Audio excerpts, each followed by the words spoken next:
मरते ही आत्मा शरीर से निकलती है। जैसे कोई पंछी अपने पुराने घोंसले को छोड़ देता है, शरीर निष्प्राण हो जाता है, परंतु आत्मा जीवित रहती है। उसे अपने कर्मों का फल भोगना होता है। गरुड़ पुराण के अनुसार मृत्यु के क्षण में यमदूत आते हैं। वे काले, विकराल और भयानक होते हैं। उनके हाथों में फंदे होते हैं। जैसे ही प्राणी अंतिम श्वास लेता है, वे आत्मा को पकड़ लेते हैं। आत्मा के बाहर निकलते ही उसे अपने पूरे जीवन की फिल्म जैसी झलक दिखती है। हर अच्छा और बुरा कर्म उसके सामने प्रकट होता है। उस समय आत्मा को ज्ञात होता है कि उसने जीवन में क्या खोया और क्या पाया। वह पछताती है कि क्यों उसने सत्कर्म नहीं किए, क्यों वह भजन में नहीं लगी, क्यों उसने प्रभु का स्मरण नहीं किया। तब आत्मा रोती है, विलाप करती है, परंतु अब कुछ करने का समय नहीं होता। उसके रोने और पुकारने की आवाज कोई नहीं सुन सकता। परिजन शरीर का संस्कार कर रहे होते हैं, परंतु आत्मा उसी स्थान पर भटकती रहती है। गरुड़ पुराण कहता है कि मृत्यु के बाद आत्मा 14 दिन तक पृथ्वी पर रहती है। वह अपने प्रियजनों के बीच भटकती है, पर कोई उसे देख नहीं सकता। वह भूखी प्यासी रहती है, क्योंकि अब उसका स्थूल शरीर नहीं रहा, वह सूक्ष्म शरीर में है। उसे भोजन चाहिए, परंतु वह स्वयं कुछ नहीं खा सकती।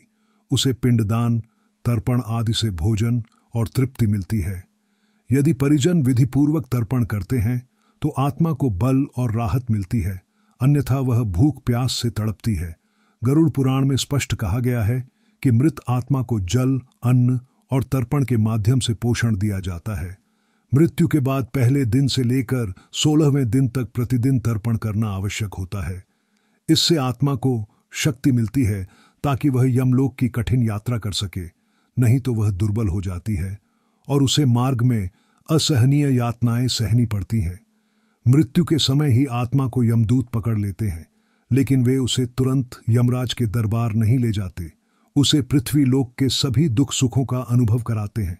उसे दिखाते हैं कि जो कार्य उसने किए उनके परिणाम क्या हुए, जो संबंध उसने जोड़े वे अब व्यर्थ हो गए, जो धन कमाया वह यहीं छूट गया। आत्मा को जब यह ज्ञान होता है तो वह गहरे दुख में डूब जाती है और पछताती है। वह चाहती है कि काश जीवन में ईश्वर का भजन किया होता, धर्म कर्म के होते, जीवन को सच्चे अर्थों में जिया होता। गरुड़ पुराण में वर्णित है कि जो जीव भजन, ध्यान, सत्कर्म में जीवन व्यतीत करते हैं, उन्हें मृत्यु के समय विष्णुदूत आते हैं, जो उन्हें प्रेम पूर्वक वैकुंठ ले जाते हैं। पर जो पापकर्मी होते हैं उन्हें यमदूत पकड़ते हैं और घसीटते हुए यमलोक ले जाते हैं। आत्मा को यमलोक तक की यात्रा में विविध प्रकार के कष्ट झेलने पड़ते हैं। यात्रा का मार्ग कांटों से भरा होता है, अग्नि की वर्षा होती है, विषैले जीवों का भय होता है, चारों ओर अंधकार और भय का वातावरण होता है। आत्मा को हर पल अपने पाप याद आते हैं। वह सोचती है काश जीवन में सत्कर्म किए होते, पर अब पछताने से कुछ नहीं होता। आत्मा चीखती है, चिल्लाती है, परंतु कोई उसकी सहायता नहीं कर सकता। गरुड़ पुराण कहता है कि मृत्यु के बाद आत्मा को तिथि के अनुसार नरकों में भेजा जाता है। पाप के अनुसार दंड मिलता है। उसे खौलते तेल में डाला जाता है, उसे अग्निकुंड में फेंका जाता है, उसे कटीले वृक्षों पर उल्टा लटकाया जाता है, उसे लोहे के यंत्रों से चीर फाड़ा जाता है। आत्मा की यातना असहनीय होती है। वहां कोई दया नहीं, कोई सहारा नहीं। आत्मा हर पल त्राही त्राही करती है। फिर चित्रगुप्त द्वारा आत्मा के कर्मों का लेखा जोखा प्रस्तुत किया जाता है। चित्रगुप्त के विशाल ग्रंथ में आत्मा के हर छोटे बड़े कर्म अंकित होते हैं। यमराज न्याय करते हैं, पाप कर्मियों को दंडित करते हैं और पुण्य आत्माओं को उत्तम लोक प्रदान करते हैं।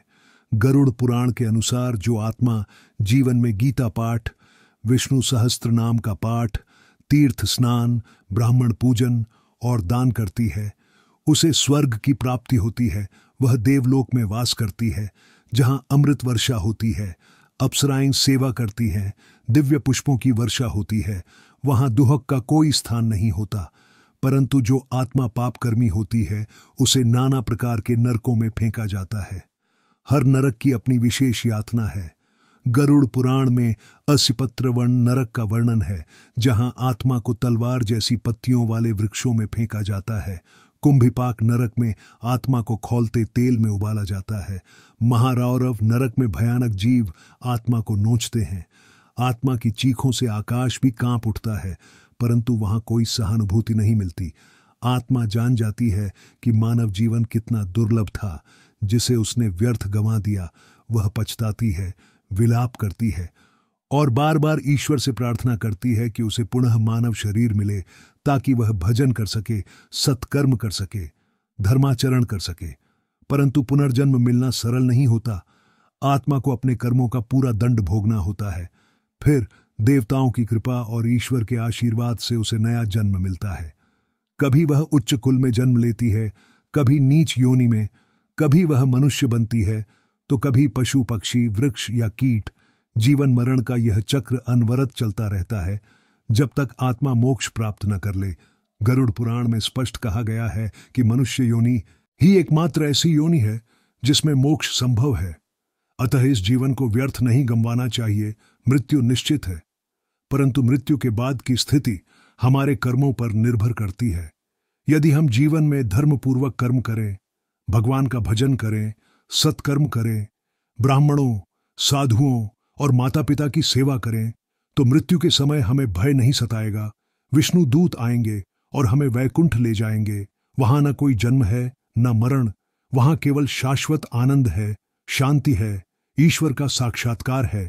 इसीलिए गरुड़ पुराण बार बार चेतावनी देता है कि मृत्यु से पहले ही सतर्क हो जाओ, धर्म का आचरण करो, भगवान का स्मरण करो, अन्यथा मरने के बाद पछताना पड़ेगा, परंतु तब समय नहीं बचेगा। आत्मा की मृत्यु के बाद की यात्रा कठिन और भयानक है, परंतु सत्कर्म और भक्ति उसे सरल बना सकते हैं। गरुड़ पुराण का यही सच्चा संदेश है, यही इस कथा का रहस्य है। मरने के बाद आत्मा ने चाहा भजन, परंतु जीवन में उसने जो अवसर खो दिया था, वह अवसर उसे पुनः नहीं मिला। इसलिए हे मानव, अभी से सतर्क हो जाओ, अभी से भजन करो, अभी से धर्म का आचरण करो, क्योंकि काल अत्यंत बलवान है। वह किसी की प्रतीक्षा नहीं करता। मृत्यु के बाद आत्मा चाहकर भी कुछ नहीं कर सकती। उसका भविष्य उसके वर्तमान कर्मों पर निर्भर करता है। अतः प्रभु के चरणों में अभी से शरण लो, ताकि मरने के बाद पछताना न पड़े और आत्मा शांति और मोक्ष प्राप्त कर सके। यही गरुड़ पुराण का अंतिम संदेश है, यही इस जीवन का सत्य है, यही इस कथा का सार है। और जब आत्मा अपने कर्मों के अनुसार अगले जन्म को प्राप्त करती है, तब भी उसे अपने पूर्व जन्मों के कर्मों की छाया से मुक्ति नहीं मिलती। गरुड़ पुराण में कहा गया है कि जब तक आत्मा जन्म मरण के इस चक्र में फंसी रहती है, तब तक उसे बार बार जन्म लेना पड़ता है, चाहे वह मनुष्य योनि में हो या किसी अन्य योनि में। आत्मा को तब तक शांति नहीं मिलती जब तक वह मोक्ष प्राप्त नहीं कर लेती। और मोक्ष केवल और केवल भजन, सत्कर्म, ध्यान और ईश्वर भक्ति से ही संभव है। यही कारण है कि गरुड़ पुराण बार बार कहता है कि इस दुर्लभ मनुष्य जन्म को व्यर्थ मत गवाओ, इस अवसर को पहचानो। जीवन के प्रत्येक क्षण में प्रभु का नाम लो। मृत्यु से पहले तैयारी करो। मृत्यु के बाद पछताना व्यर्थ है, क्योंकि मृत्यु के बाद आत्मा न तो स्वतंत्र होती है, न सक्षम होती है। वह केवल अपने कर्मों के प्रवाह में बहती है। जैसे निर्जीव पत्ता बाढ़ के पानी में बहता है, आत्मा मृत्यु के पश्चात केवल वही पा सकती है जो उसने जीवन में संचित किया है। इसीलिए मृत्यु को गरुड़ पुराण में शरीर का अंत नहीं, बल्कि कर्मों के परिणाम का प्रारंभ कहा गया है। जब आत्मा शरीर छोड़ती है, तब उसे नई यात्रा पर निकलना पड़ता है। वह यात्रा कठिन भी हो सकती है और सुखद भी। सब कुछ जीवन में किए कर्मों पर निर्भर करता है। गरुड़ पुराण के अनुसार मृत्यु के समय यदि आत्मा का चित्त शुद्ध और शांत होता, यदि मृत्यु के समय आत्मा भगवान का स्मरण करती है, तो वह सीधे विष्णु लोक चली जाती है। उसे पुनः जन्म मरण का कष्ट नहीं भोगना पड़ता। उसे अपार शांति, आनंद और मुक्ति प्राप्त होती है। गरुड़ पुराण में कहा गया है कि मृत्यु के बाद का मार्ग अत्यंत कठिन है, परंतु भजन, ध्यान, दान, धर्म, सेवा और सत्संग के पुण्य से वह मार्ग सहज बन जाता है। आत्मा जब मृत्यु के बाद ही धर्म का आचरण कर, सत्कर्म कर, सेवा कर, अन्यथा मृत्यु के बाद रोने से कुछ न होगा।